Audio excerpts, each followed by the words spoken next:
Gold bar 100 gram ini boleh menjadi satu benteng pertahanan bagi anda dan juga keluarga anda selama 10 bulan bagi mereka yang bergaji RM4,000 sebulan. 100 gram gold bar ini telah pun bernilai lebih kurang RM45,000 pada hari ini. Jadi nilai itu cukup untuk menanggung tuan-puan dan juga keluarga selama 10 bulan in case apa-apa jadi. Bagi tuan-puan yang ada masalah untuk menyimpan dan juga tak ada simpanan, emas ini boleh menjadi satu ubat yang paling mujarab. Sebab apa? Emas ini nalurinya ialah untuk disimpan, sedangkan duit ialah untuk dibelanjakan. Sebab itulah ramai orang yang ada masalah simpan bocor, simpan sikit-sikit, lama-lama masih sedikit.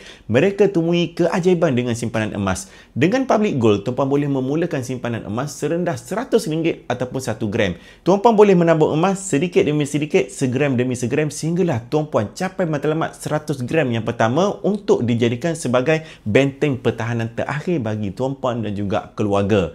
Nak simpan emas dengan Public Gold mudah saja. Tuan-puan tengok saja video yang saya telah pin di sini. Kemudian kalau ada lagi masih keraguan dan juga tak tahu, tuan-puan boleh terus tanya saya. Kemudian saya akan bantu tuan-puan sebaiknya. Kita jumpa esok dalam next video.